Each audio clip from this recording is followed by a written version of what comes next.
I'm Valerie McGilvrey, and you're listening to part 1 of my talk about my book, The Pretext Playbook. Back in 2012, I wrote a book, Skip Trade Secrets, the first one.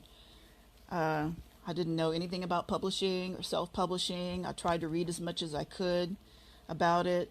I didn't have it edited, which it should have been edited. I got a lot of criticism for that, and I apologize if you suffered through my paragraphs that were grammatically incorrect. I took some courses at the college about, creative writing and English so that I could produce better articles and get my point across without hurting my readers, because you need to be able to get it and go, oh yeah, that's cool, without having to go, okay, what the hell is she talking about? Wait, what? So, back then we had more room. Well, maybe not more room, but it was more widely used, pretexting.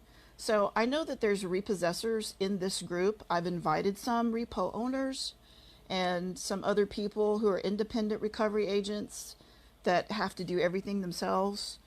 So I'm saying to you people, you are not allowed to use any part of pretexting according to the law.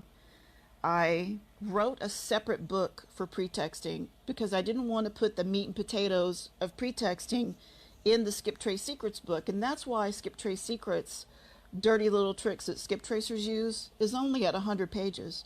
I didn't give a lot of explanation. I basically laid out everything that I knew about and how I used it, and and it may have failed. And so when I wrote the separate book, I wrote it under a pen name, and I did that deliberately because I didn't want repo people to find it. And so it's not a big seller. It's not anything that I ever push. Some of the stuff may even be outdated. I want to touch on a lot of stuff that's in here today because I see so many investigators and process servers halted at getting the job done. And so I thought this would be the perfect place to get into some of the detail and some things that you can do. Now, the other thing I want to share with you is that I was a Texas property and casualty insurance adjuster for almost 10 years, and I'm about to take the exam to get my license back. And whenever our department hired private investigators, it was compounded that you cannot pretext on surveillance because of the Good Samaritan law, or the Good Samaritan rule. So there's a couple of rules I'll talk about. I'm going to talk about the suicide theory, and I'm going to talk about the Good Samaritan rule right now. So the Good Samaritan rule is if you approach someone who you're surveilling for, like workman's compensation, and you ask someone to help you get a heavy box into your van, or something that would cause that person, the subject, the target, to do something that would violate or show that they're capable of doing that thing. If you do that and you get into a courtroom, that pretext that you use is going to destroy the case for the insurance company, because that person would have been approached or put in a position where they would say yes because they're a good person and they want to help someone. So right off the bat, pretexting isn't allowed at all, really, mostly in, surveillance. You shouldn't be making contact with the subject for anything, for any reason at all, So you want to have a good relationship with your client, the insurance company. You're going to make a good connection with the adjuster who's going to call you back over and over again and say, we hear this work, I'll give you 20 cases at the same time, because you're able to do it and you do it right the first time, and they win their court cases. So let me just open the book, because I haven't read it in so long. It's like I'm reading a new book for the first time, and I'm going to have a lot of oh my God, I wrote that? Okay, so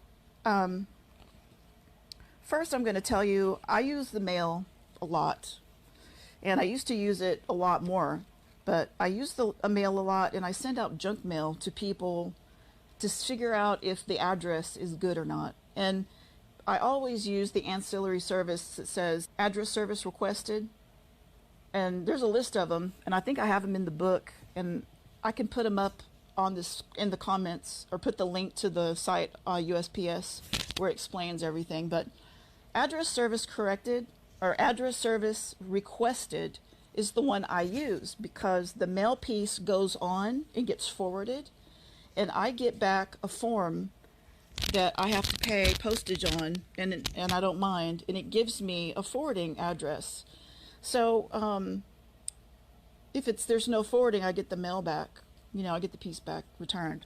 So there are other services that will return it with the new address, and so where it doesn't go on. You may choose to do that. The other thing I do is I have something on that postcard that entices someone to call. So this postcard has a toll-free number on it, which is a trap line. Well, actually, I don't use a toll-free number anymore. I use a cell phone with trap call on it. And trapcall.com is $6 a month. It's worth its weight in gold. When someone calls you from a blocked number, you just reject it. It goes to their system, it unblocks the number, and it sends the call back to your phone, and you'll see the phone number. So here's the power that you have over that person who's calling. Do not tell them that you see the phone number. I have done that before and been like, you mean call you back at this number? And they're like, how'd you get my number? Or, oh yeah, but their tone will change. But because our databases are so strong and we can get such great information, even the history of owners, and even the White Pages app will give you the name of every person who's ever used it from marketing data, because they buy marketing data. And I know that other databases do as well, but White Pages, their little app is $3 or $4 a month. Another great spend for skip tracing. So but yeah, I mean, I don't ever tell them that you can see their number. Just kind of quietly ignore the fact that you have it. And then if you need to call them back, call them, and never make a mention that you use trap call to get their number, and they'll be surprised, and then they'll cooperate a little more perhaps, because being able to get a blocked number is very authoritative in a way, or it's like, oh, well, if they got this much information, I may as well just go ahead and engage in this conversation and not put up any roadblocks. So there's that. Now, if you are going, obviously, to someone's house and you're trying to figure out if they actually live there or not, there's no garbage around, take note of the position of the readings on the meter. So a lot of meters, I've noticed, have gone digital, and now there's hardly, or there's not a number or like an ID number on the meters, and I'm gauging this by mine. So I live in a condo, and all of our meters are out on the end of the building, and so I actually rented my condo to somebody who stole electricity. He had a grown child who worked for Centerpoint, and they went and connected this meter, the breaker box, directly to the power line, and he never ever had a light bill, ever. I thought, wow, that's great. So whenever they called me and told me about it, I told them, well, that's a renter. You can't prosecute me, but I'll give you everything you want on the renter. And then they came out and put in this new digital box. So there's no longer arrows to document. Like some people used to read their own meter and write down which numbers on the dial that those hands were pointing to. And so you would actually want to take note of those, or also write down the digital number. So if you go back and it's advanced significantly, your place is occupied. So I'm just saying that if you're hitting it in the middle and there's no vehicle in the driveway, the yard is real neat. There's nothing outside to indicate that there's kids or whatnot living in the house. So whenever I give work to repossessors, nowadays these repo men are just tow jockeys. They don't want to get out of the truck and knock doors. They're using cameras. And, you know, I'm losing so much. I'm not getting cars picked up because no one wants to knock doors. No one will go look. And I need to know, because I need to know if I need to do something else, keep working on figuring out an address. That's so important to me. So anyway, another great tool is Melissa Data. So I have got the forwarding database. So it actually is a lot easier to just run your stuff, all your accounts through Melissa Data, as opposed to mailing out a postcard. But since I want people to call me, I do mail the postcards. But the National Change of Address database costs about $5,000 a month. And so all of the bigger databases get it. And there have been a lot of people I have found with brand new addresses that had no date, you know, and I compared between all the different database pulls and confirmed that address was not historical. It didn't appear anywhere else. The repo guy said, "Are you sure that's right?" And I don't know if I want to spend the time to go over there. And I'm like, you got to go. You got to go to tell me it's wrong or right. So the repo guy went out to the address, and my repo was sitting in the driveway. The debtor was standing in the garage when the garage was stacked full of boxes. And they have a conversation that went something like this: "How did you find me?" And the repo man said, "I work for God." So, but what I got from that was that database bought the mail forwarding database. He hadn't even turned electricity on yet, but he forwarded his mail. But it appeared as no date. So you need to know that those no date addresses, you got to look. You got to compare it against other databases. And you have to have more than one database. You are doing your clients a disservice if you only have one. I say you're doing your clients a disservice if you only have two. Every single database that does not charge a monthly fee or has a fee of like $10 a month, you need it. You want it. Get it. Keep it. It's worth it. You need the resource. They all update at different times from different sources. And, you know, we're in this to win it. We're in it to make money. And for a lot of us who work on a contingent basis, if you don't get a car picked up, we don't get paid at all. We could spend hundreds of dollars trying and then need to get the vehicle repossessed just so that we can break even. So that's important to know. So now let me go to, now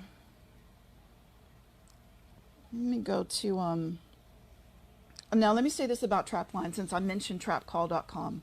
Trapcall.com is for cell phones. So I wrote an article on the Daily Skip a number of years ago about toll-free numbers. And toll-free numbers are trap lines. It doesn't matter what provider you get them from. You can get it from Cricket, Call 8, you know, some little service, although I don't recommend going to a small service, because I just lost a toll-free number that I had had for years to a small service, and now I'm really just don't want to. I mean, I'm gonna have to start all over again. That's what I'm trying to say. So so that's it. So you need a toll-free number somewhere, and if you have a desk line and people call your desk number, have it forwarded to a toll-free number, and then have that forwarded back to an additional desk line. You can't have it going to the same number because it will continue to loop.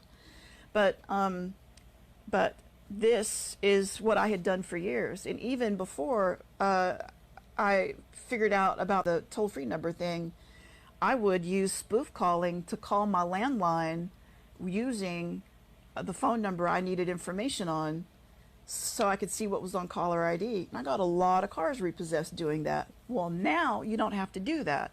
IDI Core has strong telephone data. Here's why. The guy who owns, or the CEO of IDI Core, he was a TLO staffer. He was actually the guy who built the framework for TLO. So he knows everything. He opened up IDI Core with very weak data, but the telephone data was amazing. So if you can get a phone number, you can get an address, you can get information from all of those resources.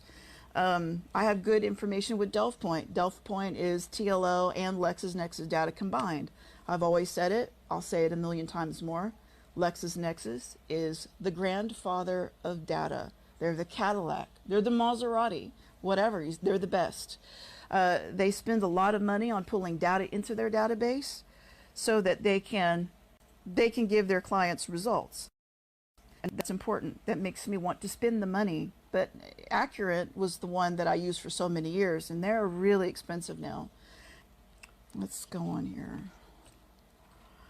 So different situations come around into your agency where you need to find a bank account. And I wanted to talk about this because there's a PI, or actually a couple, who advertise bank searches.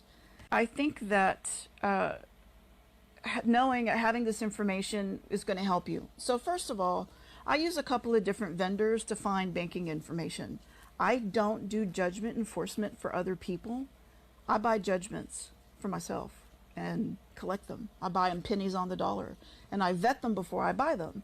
So another article on the Daily Skip is 12 Questions That Lead to Love, and it's my little worksheet for determining if a judgment is worth buying or messing with.